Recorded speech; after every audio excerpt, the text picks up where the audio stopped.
Hello बच्चों, आज हम वीडियो के इस भाग में संधि और समास के प्रश्नोत्तर को डिस्कस करेंगे।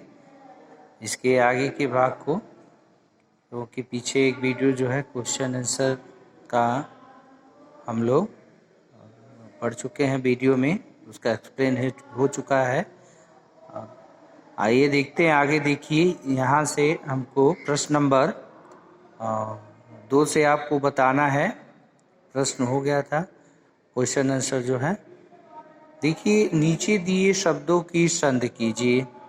नीचे दिए शब्दों की संधि कीजिए। तो संधि किस में करना है? देखिए, भाव और अर्थ में संधि करना है। और हम ये जानते हैं कि जब संधि होती है तो किसका मेल होता है? प्रथम शब्द की अंतिम ध्वनि या वर्ण और दूसरे शब्द के प्रथम ध्वनि या वर्ण, इन्हीं का मेल होता है संधि में हमेशा।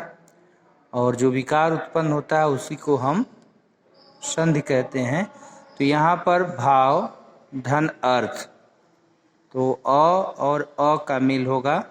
भाव शब्द की अंतिम ध्वनि जो है वह अ है और अर्थ की तो अ ही है। तो यहाँ पर आ हो जाएगा। इस प्रकार से हमारा ये जो शब्द है वह भावार्थ हो जाएगा। अल्प धन आहार, यहाँ भी और आ मिलेंगी। अल्पाहार, यहाँ और उ, तो सूर्योदय होगा। सूर्य धन उदय, तो सूर्योदय होगा। और उ के जैसा कि हम जानते हैं कि अ और उ जब मिलते हैं तो अ के बाद जब भी संधि में उ होता है तो वह ओ में बदल जाता है। महाधन ईश, यहाँ पर और ई यानी ये हो जाएगा। महेश हो जाएगा।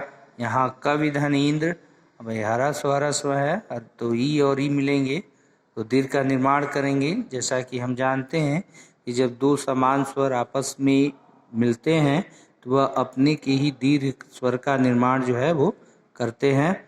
वन धन औषध, वन औषध।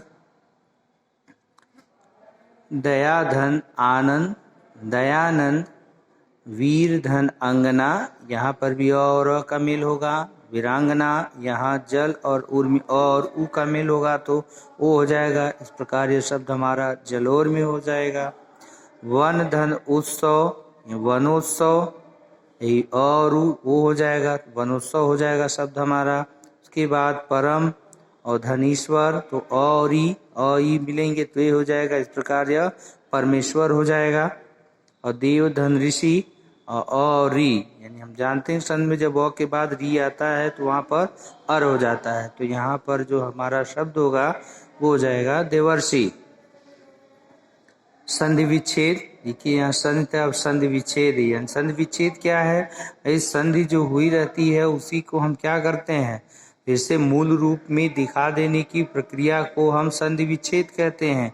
अब भाग्योदय शब्द है हमारा, भाग्योदय, तो भाग्य धन उदय, भाग्योदय। और महिष, तो महिष में मही और धन ईश, मही धन ईश, तो ई हरस्व स्वर दोनों जो है कि दीर्घ हरस मिलेंगे, दीर्घ का ही निर्माण करेंगे। जब दो समान स्वर आपस में मिलते हैं तो अपने स्वर के दीर्घ का निर्माण करते हैं। तो यहाँ पर महिष हो जाएगा। परमात्मा, परम धनात्मा, परमात्मा। सिंहासन, सिंह धन आसन, और आ हो जाएंगे यहाँ भी, और आ परम धनात्मा परमात्मा। महोदय, महा और धन उदय, तो और उ होगा तो ओ हो जाएगा। तो यहाँ पर जो है वो महोदय हो जाएगा। सप्तर्षि, सप्त और ऋषि, यहाँ पर सप्त और ऋषि होगा। और गिरि धन ईश, गिरीश। वार्तालाप, वार्ता धन आलाप, वार्तालाप। चराचर, चर धन अचर, चराचर। विद्यार्थी, विद्या धन अर्थी, विद्यार्थी। आगे देखते हैं हम। अगला प्रश्न है, कि नीचे दिए वाक्यों में आए संधि शब्दों को ढूंढकर लिखिए। हमें सदैव अच्छे कार्य करने चाहिए। तो इसमें संधि युक्त शब्द क्या है? तो संधि युक्त शब्द जो है वो सदैव है, सतधन एव सदैव। रमेश को छात्रावास में दाखिला मिल गया, तो यहाँ पर जो हमारा संधि युक्त शब्द है वह रमेश है, रमाधनीश, और छात्रावास है, छात्र धन आवास। तो ये दो शब्द जो हैं यह संधि युक्त हैं। तो इनको हम क्या करेंगे, यहाँ पे लिख देंगे दोनों शब्दों को। पुस्तकालय में शांत होकर बैठना चाहिए, तो यहाँ पुस्तक धनालय, यहाँ पुस्तकालय है। तो पुस्तकालय जो है वो संधि युक्त शब्द है। परोपकार, परोपकार से बढ़कर कोई धर्म नहीं होता। तो परोपकार क्या है भाई? पर धन उपकार, परोपकार, यह संधि युक्त शब्द है। आज विद्यालय में अवकाश है, आज विद्यालय में अवकाश है। तो विद्यालय, विद्यालय ये क्या है? ये संधि युक्त शब्द है, विद्यालय। सुरभि के पिता बहुत धर्मात्मा है, तो यहाँ पर जो है धर्मात्मा है, धर्मात्मा जो है वह संधि युक्त शब्द है। अब हम आते हैं क्वेश्चन नंबर 5 पे। 5 क्या कह रहा है कि समास कीजिए। देखिए यहाँ पर विग्रह दिया हुआ है, कई पदों को जब हम मिलाकर एक शब्द बनाते हैं तो उसी को हम जो है समास कहते हैं, प्रक्रिया समास कहलाती है। और जो नया शब्द बनता है वह सामासिक पद या समस्त पद कहलाता है, सामासिक शब्द या समस्त पद कहलाता है। कि यहाँ पर घोड़े पर सवार, घोड़े पर सवार, तो ये हो जाएगा घुड़सवार। राजा का महल, राजमहल। चार रास्तों का समाहार, तो चौराहा हो जाएगा। और देश के लिए भक्ति, देशभक्ति। अब देखिए यहाँ अब तो समास तो हो गया, लेकिन कौन सा समास ये भी हम जान लें। घोड़े पर सवार, यह पर जो है जहाँ हम जानते हैं कि जिसमें विभक्ति या कारक चिन्हों का लोप हो वहाँ पर जो है वो तत्पुरुष समास होता है। और तत्पुरुष समास में 6 उपभेद होते हैं। तो कौन सा तत्पुरुष है? तो यहाँ पर अधिकरण है, क्योंकि अधिकरण कारक का जो चिन्ह होता है वह में पे पर होता है। तो यहाँ पर का ही लोप होगा, तो इसलिए यह अधिकरण तत्पुरुष समास है। राजा का महल, यहाँ पर का लोप होगा, तत्पुरुष समास ही है। कौन सा तत्पुरुष है? तो संबंध तत्पुरुष समास है, क्योंकि संबंध कारक का चिन्ह जो है का, के, की और रा, रे, री होता है, तो इसका ही लोप होगा यहाँ पर। अगला चार रास्तों का समाहार, जैसा कि आपको पढ़ाया गया है कि द्विगु समास, द्विगु समास है ये, क्योंकि इसका पूर्व पद क्या है? संख्यावाची, संख्यावाची जो दूसरे पद के संख्या को व्यक्त करता है, तो वह जो है द्विगु समास होता है। जिस समास में पूर्व पद क्या हो? संख्यावाची हो और उत्तर पद की संख्या का बोध कराए, तो वहाँ पर द्विगु समास होता है। तो चार रास्तों का समाहार यानी चौराहा। देश के लिए भक्ति, देशभक्ति, यहाँ किसका लोप हुआ है? के लिए का। तो के लिए किसका? भाई विभक्ति चिन्ह ही है, विभक्ति है, कारक चिन्ह है। तो यहाँ जो है संप्रदान कारक का चिन्ह है के लिए, तो यह तत्पुरुष तो है क्योंकि विभक्तियों का लोप होगा। और कौन सा है? तो विभक्ति जो है कौन सा है? कारक ये संप्रदान कारक है। और समास कौन सा हो जाएगा? संप्रदान तत्पुरुष समास हो जाएगा। ओके, आगे देखिए प्रश्न नंबर 6 में कह रहा है कि समास विग्रह कीजिए, समास विग्रह कीजिए। जैसा कि हम समस्त पद, भाई कई पदों को मिला करके समास की प्रक्रिया अपनाते हैं तो हमारा समस्त पद बनता है। लेकिन समास विग्रह हम उसी समस्त पद को जब क्या करते हैं फिर से अलग अलग लिख देते हैं, या जो है उसके संबंध को स्पष्ट कर देते हैं, उनके सारे शब्दों को समस्त पद के, तो वह समास विग्रह कहलाता है। तो हमको यहाँ पर वही करना है। समस्त पद है, देखिए गंगा जल, समस्त पद है गंगा जल। जब इसका हम समास विग्रह करेंगे तो हो जाएगा गंगा का जल। गंगा का जल, तो का जो है वह तत्पुरुष समास है क्योंकि विभक्ति का लोप हुआ है। यह जो है तत्पुरुष समास है। आना जाना, आना और जाना, आना और जाना, तो यह द्वंद्व समास है। सप्तर्षि, 7 ऋषियों का समूह, तो यह द्विगु समास है क्योंकि हम जानते हैं द्विगु समास का पूर्व पद जो है वो संख्यावाची होता है, जो दूसरे पद की संख्या को व्यक्त करता है। तो यहाँ पर सप्तऋषि यानी 7 ऋषियों का समूह। उसके बाद अगला है भारत रत्न, तो भारत का रत्न, भारत के रत्न, ये संबंध तत्पुरुष समास है।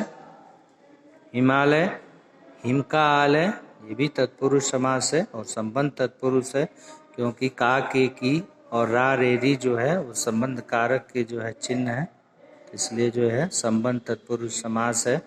अब घुड़सवार, घुड़सवार का अर्थ यानी घोड़े पर सवार, तो मेपे पर, तो अधिकरण तत्पुरुष समास है यह। त्रिफला, 3 फलों का समूह, तो 3 फलों का, तो ये द्विगु समास है क्योंकि इसका पूर्व पद जो है वो संख्या को बता रहा है, सॉरी संख्यावाचक है, ठीक है। त्रि यानी 3 फलों का समूह, फल कितने हैं? 3 है। पूर्व पद जो है दूसरे पद की संख्या को बता रहा है, इसलिए यहाँ पर द्विगु समास होगा। सत्याग्रह, सत्याग्रह सत्य के लिए आग्रह, सत्य के लिए आग्रह, इसका विग्रह होगा। और के लिए जो है संप्रदान कारक का चिन्ह है, इसलिए तत्पुरुष समास है। और कौन सा तत्पुरुष है? तो संप्रदान तत्पुरुष समास है। काली मिर्च, तो काली है जो मिर्च, काली है जो मिर्च, तो यह जो है कर्मधारय समास है क्योंकि यह विशेषण विशेष है, विशेषण विशेष का संबंध है। काली मिर्च, मिर्च की विशेषता का विशेषण काली है और विशेष जो है वो मिर्च है, तो ये कर्मधारय समास है क्योंकि इसमें 2 चीजें होती हैं, विशेषण विशेष और उपमान उपमेय। उसके बाद अगला शब्द हमारा जो है वो यथाशक्ति, यथाशक्ति यानी शक्ति के अनुसार, अव्ययी भाव समास है। चरण कमल यानी चरण कमल के समान चरण, तो ये जो है भी कर्मधारय समास है क्योंकि इसमें जो है उपमान उपमेय का संबंध है, उपमेय उपमान का। जन्मांध, जन्म से अंधा, जन्म से अंधा, करण कारक है। गंगा यमुना द्वंद्व समास है, गंगा और यमुना। चंद्रमुख, तो चंद्रमा के समान मुख, तो इसमें जो है कर्मधारय समास है क्योंकि उपमेय उपमान, यहाँ चंद्रमुख। मुख की तुलना जो है यहाँ पे चंद्रमा से की जा रही है, तो इसलिए यहाँ पर जो है कर्मधारय समास होगा। अब हम आते हैं क्वेश्चन नंबर 7 पे। क्वेश्चन नंबर 7 में अरे देखिए, नीचे दिए समस्त पदों में द्विगु समास पर गोला लगाइए। द्विगु समास पर गोला लगाना है और द्विगु समास को हम जानते हैं कि द्विगु समास में क्या होता है। पहले द्विगु समास को जान लें कि द्विगु समास में पूर्व पद जो है वो संख्यावाची होता है और दूसरे पद की जो क्या करता है, नंबर्स को बताता है, संख्या को बताता है, उसे हम द्विगु समास कहते हैं। तो यहाँ पर जो है और पहला देखिए सप्ताह, तो सप्ताह यानी 7 दिनों का ये समूह जो है, तो 7 यानी ये नंबर्स को बता रहा है, दिनों की संख्या को बता, दिन कितने, तो 7, तो यहाँ पर द्विगु समास होगा। रात दिन, ये तो आपका जो है वो अव्ययी भाव समास हो जाएगा। 4 पैरों वाला, ये आपका जो है द्विगु समास इसके बाद देखिए यथाशक्ति, तो यथाशक्ति तो अव्ययी भाव समास।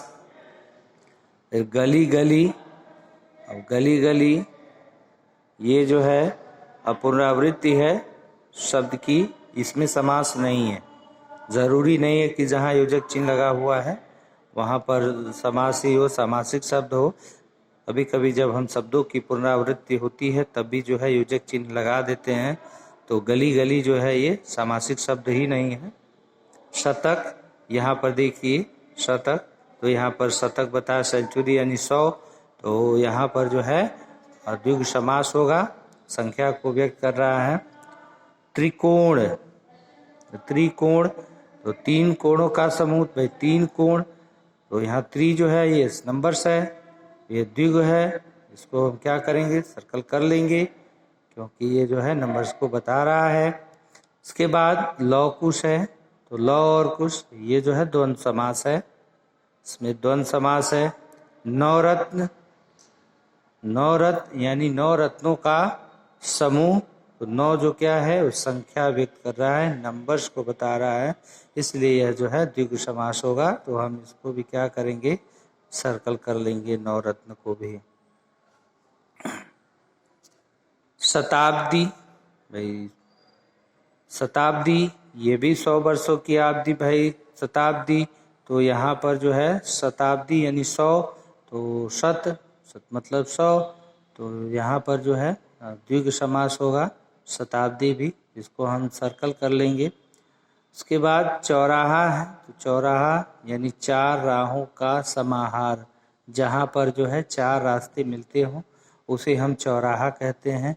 तो 4 राहों का समाहार जिसका पूर्व पद संख्यावाची और दूसरे पद की संख्या को बताए, तो यहाँ पर 4 जो है संख्या बता रहा है, इसलिए यह द्विगु समास है। के बाद अश्रुधारा, तो अश्रु की धारा यह तत्पुरुष समास है क्योंकि इसमें विभक्ति का लोप हुआ है। का कौन सा तत्पुरुष है, तो संबंध तत्पुरुष है। तो बच्चों आज आपका जो है ये कंप्लीट हुआ, संधि और समास का जो प्रश्नोत्तर है इसको भी हम लोग जान लिए। तो आप लोग जो है अब आज के लिए बस इतना ही। So student take care, bye bye.